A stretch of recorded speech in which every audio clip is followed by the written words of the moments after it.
Good morning. It is Tuesday, March the 9th, and this is The Drill.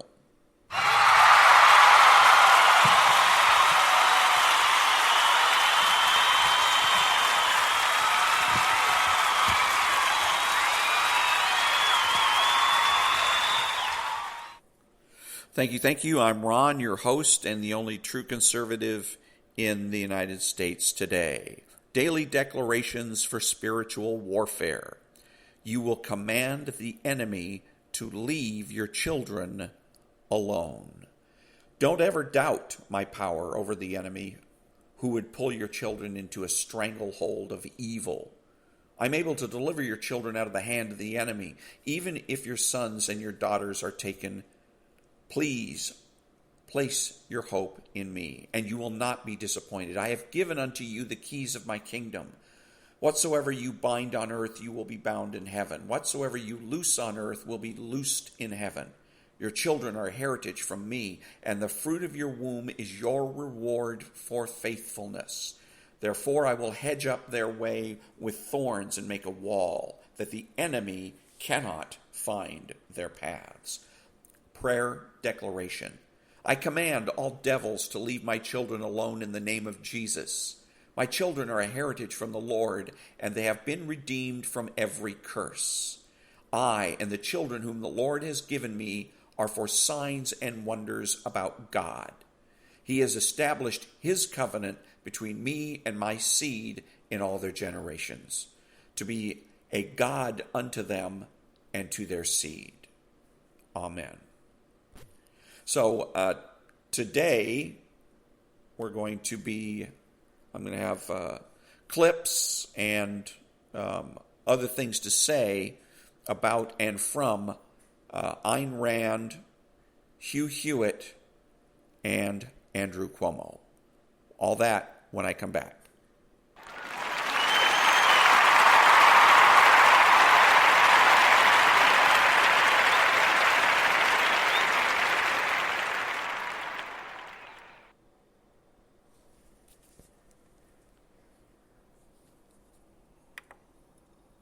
Introduction.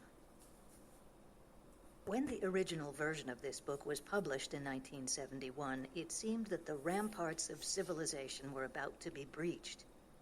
It was the time of the New Left, a time of organized violence, militant emotionalism, and open, pervasive nihilism. It was a time when college campuses were being forcibly shut down by student thugs brandishing free speech banners. It was a time when corporate buildings and military recruitment offices were being invaded by guerrillas demanding peace now. It was a time of psychedelic flower children and people's armies of Timothy Leary and Abby Hoffman and Charles Manson, of the theater of the absurd and the Black Panthers. Spearheading this mindlessness was a movement that resisted definition. Its enemies were anyone and anything American.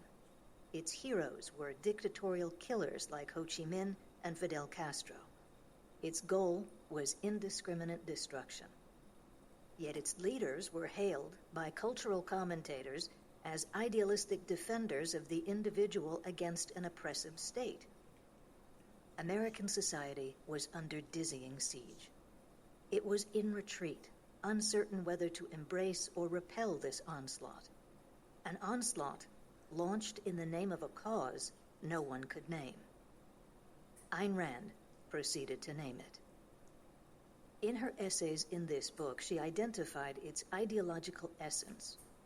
She explained how the revolutionaries of that movement were faithful practitioners of every important idea their elders had taught them. She showed that the New Left was the offspring of the establishment's philosophers and of their anti-reason, anti-individualism, anti-capitalism doctrines. Those doctrines were fused in the 1960s into an overwhelming hostility toward one distinctively Western target: industrialization. The New Left declared that the West was corrupt and that its influence had to be eliminated through the renunciation of technology. People were exhorted to give up their automobiles and shopping centers their air conditioners, and nuclear power plants. This was the distinguishing characteristic of the New Left. It brazenly advocated what prior collectivists had been reluctant to acknowledge, even to themselves, as inherent in their philosophy. The activists of the New Left, Ayn Rand wrote, are closer than those of the Old Left to revealing the truth of their motives. They do not seek to take over industrial plants. They seek to destroy technology. While the New Left did not triumph in its anti-industrial revolution, it did pave the way for an ongoing assault on the rational mind and its products.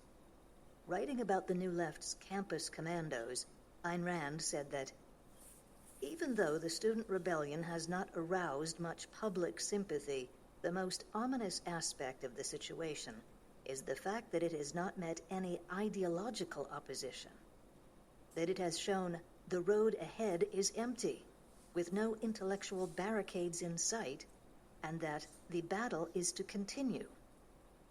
That battle is indeed continuing. It is being waged today by two cultural movements virulently opposed to the advances, material and intellectual, created by Western civilization. One movement is environmentalism, the other, multiculturalism. Both seek to enshrine a new primitivism. Primitive, according to the Oxford English Dictionary, means of or belonging to the first age, period, or stage pertaining to early times. With respect to human development, primitivism is a pre-rational stage. It is a stage in which man lives in fearful awe of a universe he cannot understand. The primitive man does not grasp the law of causality. He does not comprehend the fact that the world is governed by natural laws, and that nature can be ruled by any man who discovers those laws. To a primitive, there is only a mysterious supernatural. Sunshine, darkness, rainfall, drought, the clap of thunder, the hooting of a spotted owl, all are inexplicable, portentous, and sacrosanct to him. To this non-conceptual mentality, man is metaphysically subordinate to nature, which is never to be commanded, only meekly obeyed. This is the state of mind to which the environmentalists want us to revert. If primitive man regards the world as unknowable, how does he decide what to believe and how to act? Since such knowledge is not innate, where does primitive man turn for guidance? To his tribe. It is membership in a collective that infuses such a person with his sole sense of identity. The tribe's edicts thus become his unquestioned absolutes, and the tribe's welfare becomes his fundamental value. This is the state of mind to which the multiculturalists want us to revert. They hold that the basic unit of existence is the tribe, which they define by the crudest, most primitive, most anti-conceptual criteria, such as skin color. They consequently reject the view that the achievements of Western, i.e., individualistic civilization, represent a way of life superior to that of savage tribalism. Both environmentalism and multiculturalism wish to destroy the values of a rational industrial age. Both are scions of the New Left, zealously carrying on its campaign of sacrificing progress to primitivism. It is for the purpose of analyzing the philosophic progeny of the New Left that this expanded edition of the New Left has been compiled. I have retained everything from the original edition and added essays of my own on environmentalism, multiculturalism, and feminism. Because multiculturalists have fostered enormous confusion about the nature of racism and of ethnicity, I have also added 2 Ayn Rand articles on these subjects, racism and global balkanization, even though they have previously been published elsewhere. The first in The Virtue of Selfishness, the second in The Voice of Reason. The result is a collection of essays identifying, explaining, and evaluating different manifestations of the same anti-industrial revolution. It is eye-opening to see how much of the New Left's once radical agenda not only has been adopted by today's society, but is no longer even controversial. The trappings of the New Left are gone, but its substance has endured. For example, in the 1960s, there were repeated charged confrontations between corporations and back-to-nature hippies over such matters as pollution and recycling. Now, Earth Day is an annual cultural event, promoted by big business. Now, countless products advertise themselves as ecology-friendly, such as McDonald's hamburgers, which the company boasts come from no cows that graze at the expense of the planet's rainforests. Now, the major villains in children's cartoon programs are not criminals, but greedy tree loggers. And now, most states, according to a news report in the New York Times, require schools to incorporate environmental concepts into virtually every subject in all grade levels. In the 1960s, college students forcibly occupied administration buildings, demanding courses in Black studies. Today, every major university features full departments, and even some designated dormitories and cafeterias, for a variety of ethnic excogitations. Today, instead of violent sit-ins, there has been a quiet coup by diversity committees, whose authoritarian thought police reign on campuses and who banish politically incorrect dissenters to the dungeons of re-education seminars.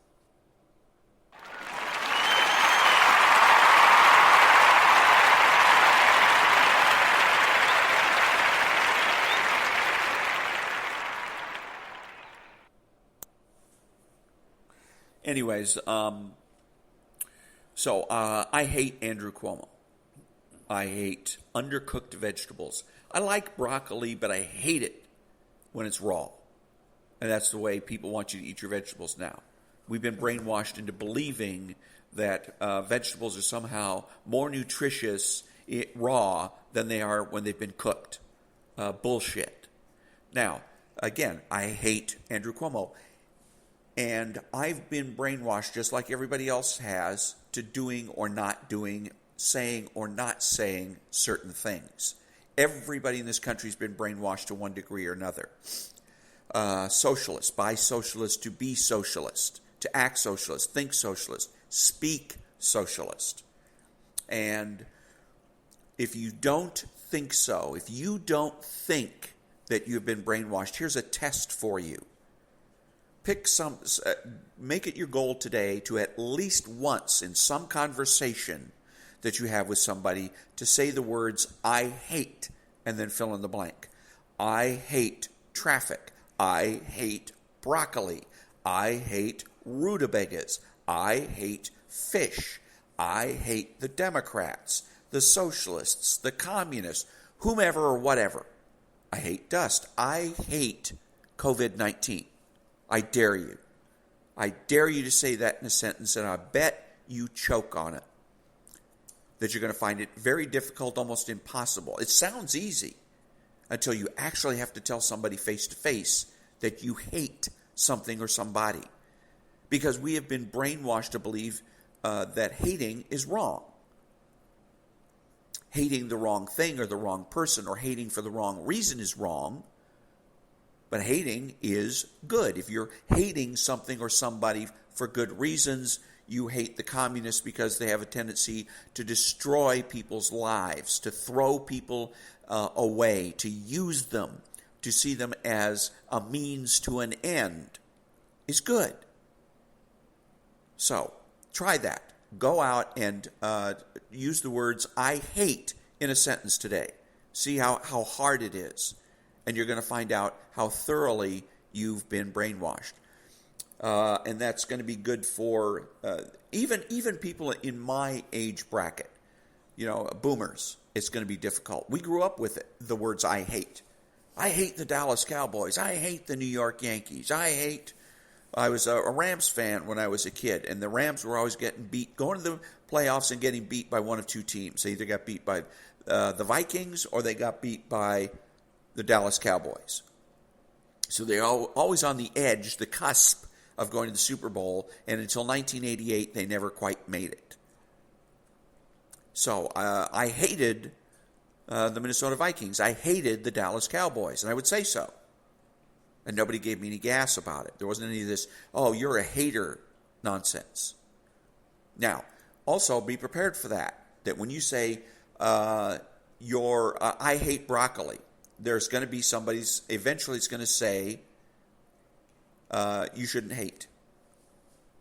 And ask them, why not? Why not? Challenge them. Why not? And 10 to 1, they will not be able to give you an answer.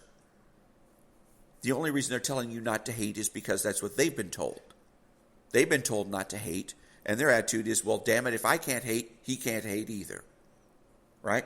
It's like the lockdown situation where we had a mayor that thought he was the prime minister of East Germany, or the leader of East Germany back in the day, in the days of the Soviet Union, in which he encouraged people to snitch on one another.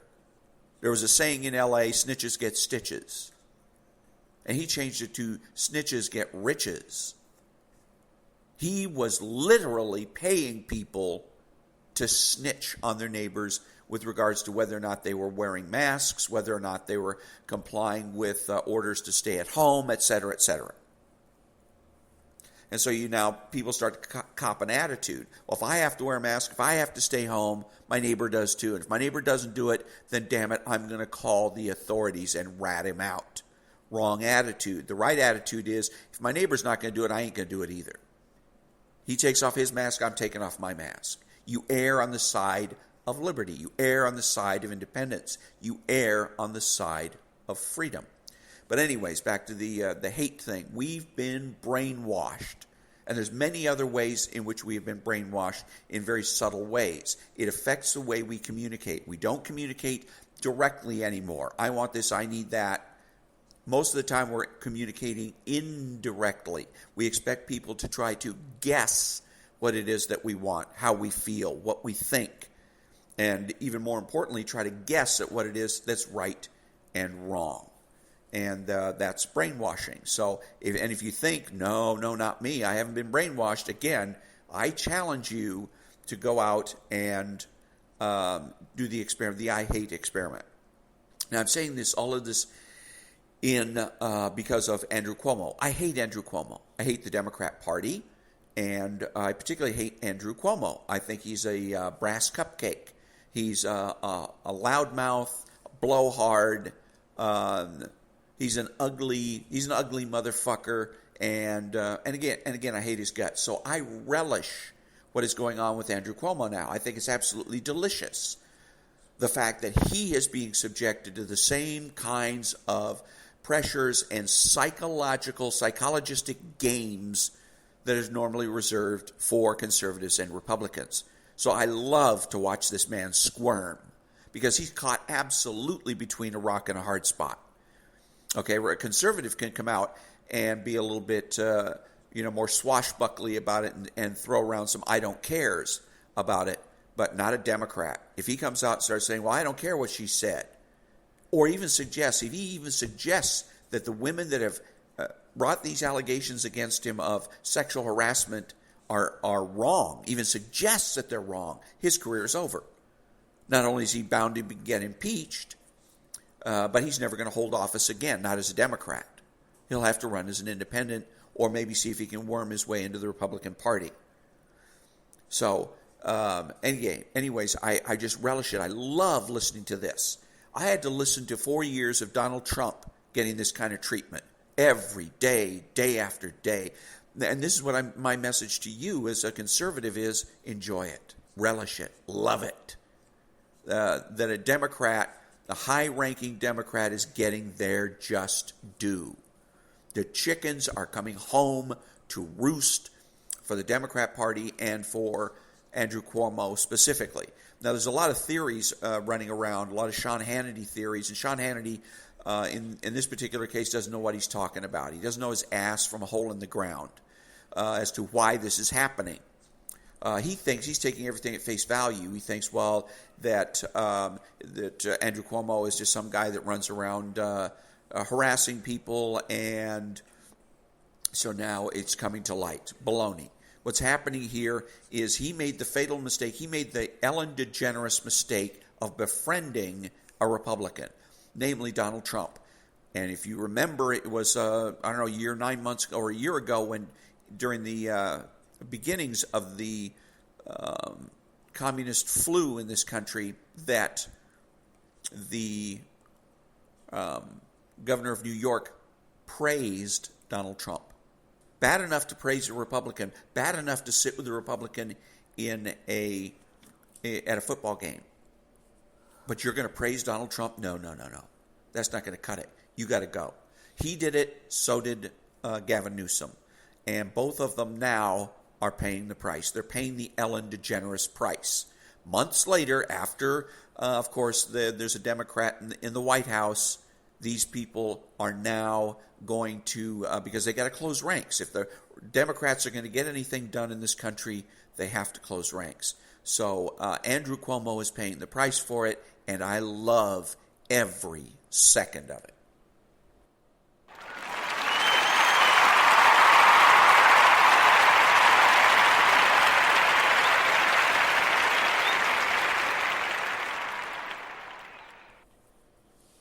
I'm listening to Hugh Hewitt, and he has a caller on. So the caller's giving him some problems, and Hugh Hewitt is putting him in check. Good.